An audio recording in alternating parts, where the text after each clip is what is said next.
Hello and welcome. So this is part of the 7-week persuasion audio course, week 1, day 6 from Mantea. If you want to sign up yourself, please go to neiltrigger.com, N-E-I-L, trigger, T-R-I-G-G-E-R.com. If you're already there and this is part of the course, then forgive my little preamble. I am going to also upload this to YouTube if I haven't already. So, what I'm going to be talking to you about today is the communication model. Now, the communication model has already been covered in a reasonable amount of depth on day 6 of the Persuasion audio course from Mantea, but I'm going to be showing you in video, so it hopefully makes a bit more sense for those visual learners out there, and also you probably learnt about visual stuff by now anyway. So what I'm going to be doing, I'm going to be talking to you about this stuff. Let's just draw a little guy here, and what's happening to this guy? He's got all of this stuff inside his head.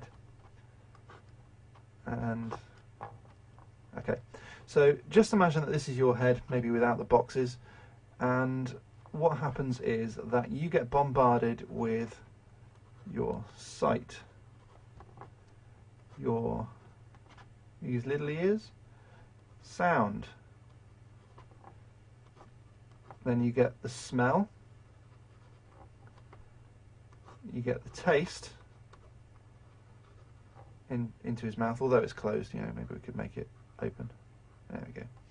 And we've also got the touch as well. I'm not going to draw a hand, but you get the idea, touch.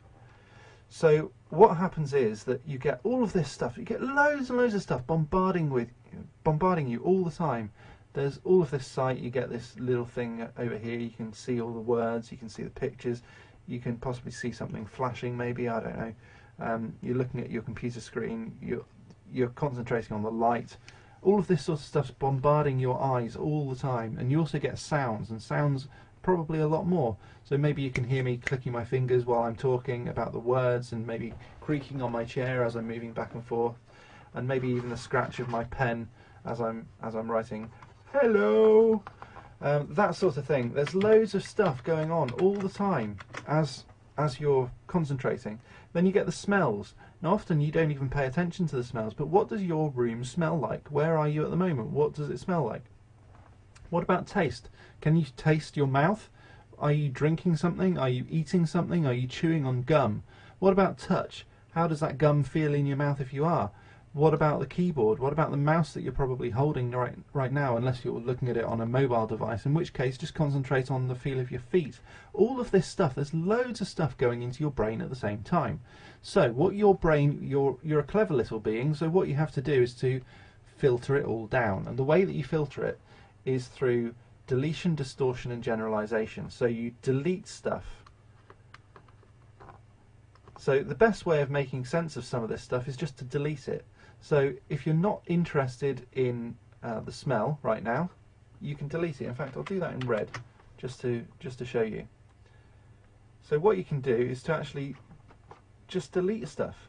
So you go, okay, I'm not going to concentrate on smell, I'm not going to concentrate on touch, I'm not going to concentrate on taste. So I'm only concentrating on sight and sound because I want to see what he's talking about and I want to hear it as well. Fine. Then what? Well, you've still got loads of stuff going into your eyes and going into your ears. You're probably listening to, I don't know, the sound of lawnmowers outside, or birds, or your wife calling you for dinner, that sort of thing. I tend to ignore her, bless her.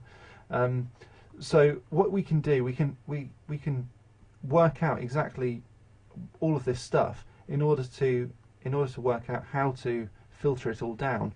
We've already done the deletion, so we then distort